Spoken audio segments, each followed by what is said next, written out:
And here he is live on our set, Activision CEO Eric Hirshberg. Eric, good to see you again after Sunday's Call of Duty Ghosts. Yeah, that was a lot of fun. All Access, showing a couple levels of that game. Yeah. So Eric, big week for the industry.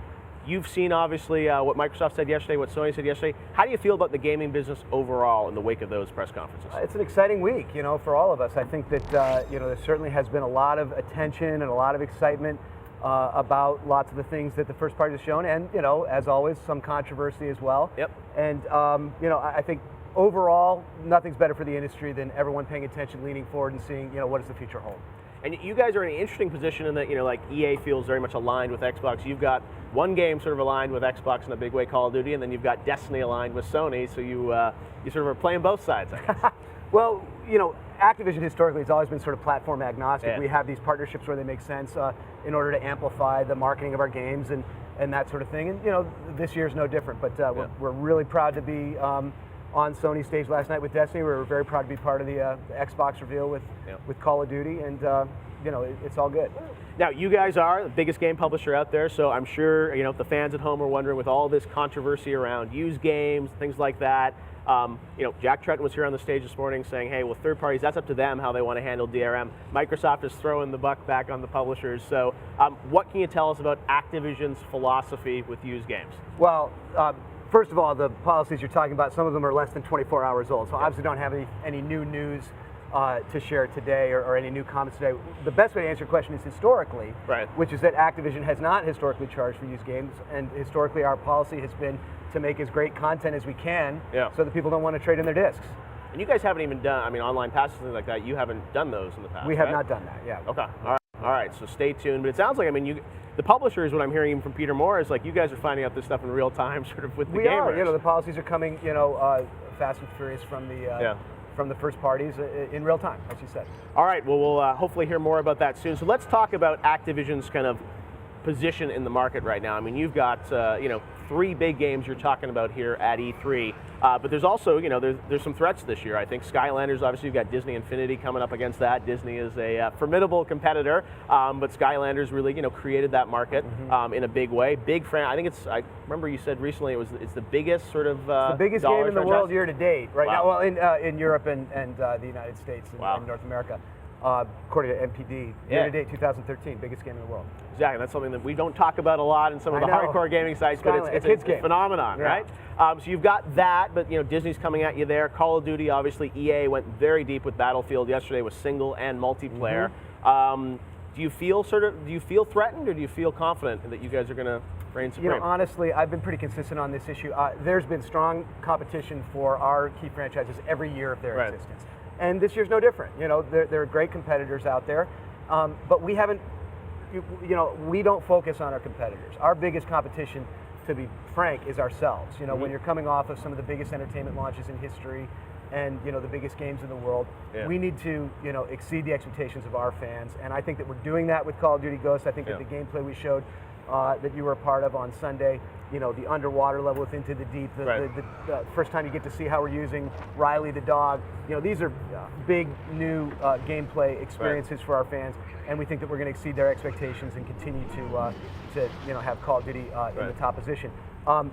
As far as Skylanders, you said it, we created a phenomenon with bringing toys to life in video games. I think it was only a matter of time until other competitors, saw what we had done and came into the fray, and that's fine, but we're focused on delivering what has gotten us here in the first place, which is magical experiences. Now, Battlefield, I think a lot of gamers are saying online, it's visually stunning what those guys are showing visually, and I think a lot of people are saying, even feels like a step beyond what Ghost was showing visually. What do you have to say to sort of people that are saying, hey, visually this thing looks incredible? Well, I don't know if I agree with them, first of all, but secondly, I just don't have any comment on any of our competitors' work. I wish them the best. We are focused on delivering a kick-ass experience as only Call of Duty can. And we've had formidable competition from some of these very same competitors in years past, and it hasn't stopped us from blowing people away and doing great in the marketplace. So we are delivering a whole new story. We're delivering all new characters. We're doing it on a next-gen Call of Duty engine.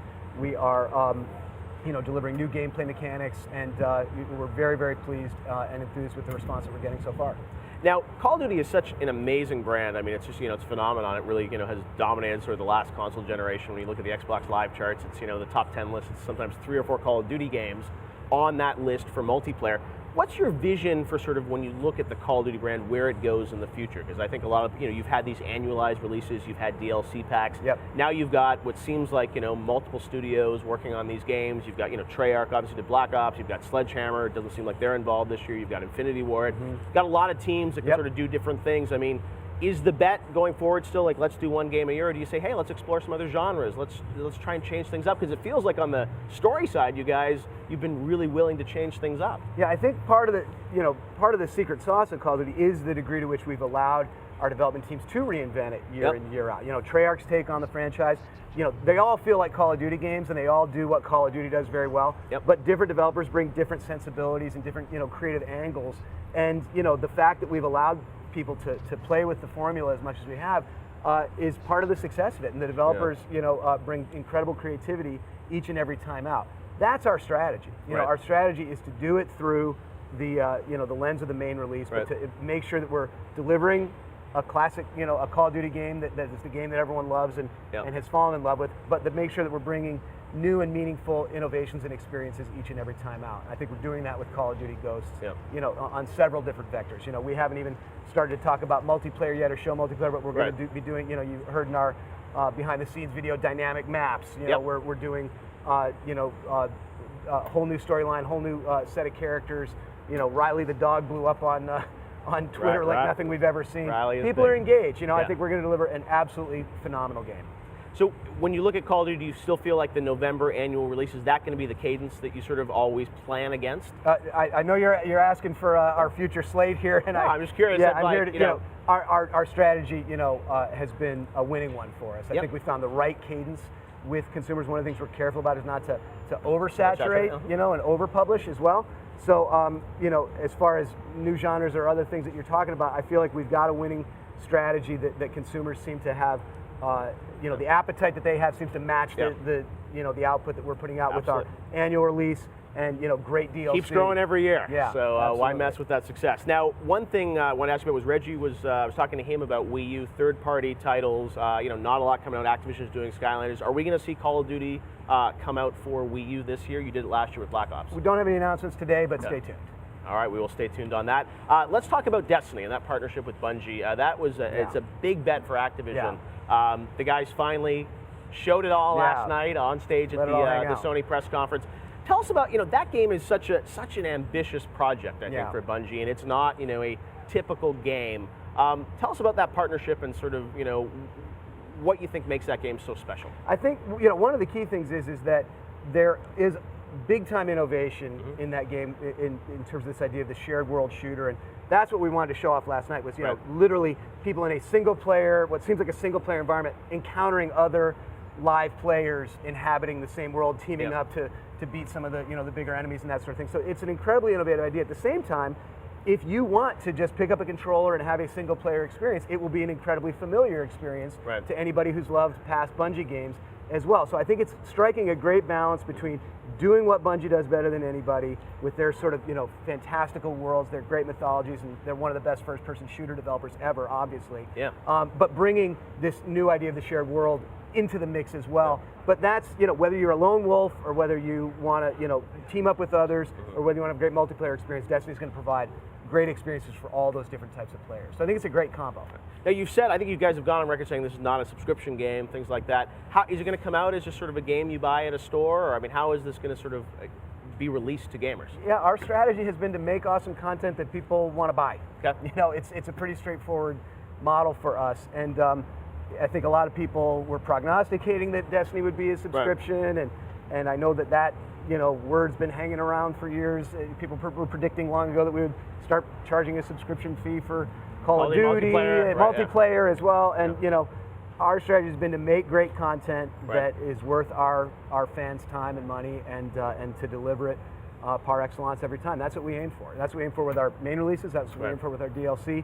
Destiny's an ambitious project because there's going to be a continuous, sort of stream of new content. So I think that's what people are trying to figure out is how you. And we haven't.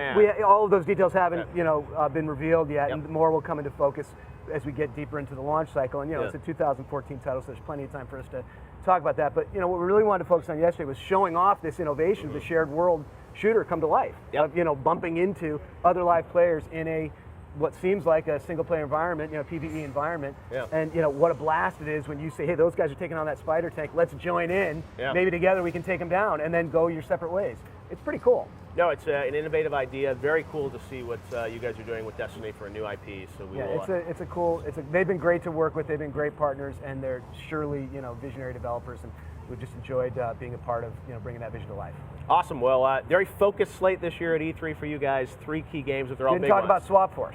So, Skylanders, absolutely. Yeah, we talked a bit about that. Yeah, I mean, it's going to be big, obviously, up against, as we mentioned Infinity, but this we talked about that, but Swap Force in particular is a huge innovation. I hope everyone stops by. No, it's very cool when you feel the swaps and stuff like that. Yeah, bringing those They lit up last year, and now they can swap. It's going to be another step change innovation within that Toys to Life genre. Swap Force is so cool. Kids' eyes light up. When they see them, they can make their own combinations with the toys, and then decide how they want to, combat in the digital world. Right. It's just another really cool innovation. One cool thing I ask you about that before we wrap up here is, I've always thought with the Wii U they have that NFC right on the gamepad, and you've got the portal. I mean, are we ever going to have the characters be able to interact with the Wii U like right on the gamepad? Well, the problem is the portal is a stable, it's a platform, literally and figuratively. Yeah. It's a platform that you need to be able to swap things out, and the Wii controller is a controller. So they play different functions. So we're not using it for that purpose. Okay. The portal is, kind of integral to the visceralness of that, the satisfaction of that that mechanic. Yeah. Lights up, you slam your toy down and there it is.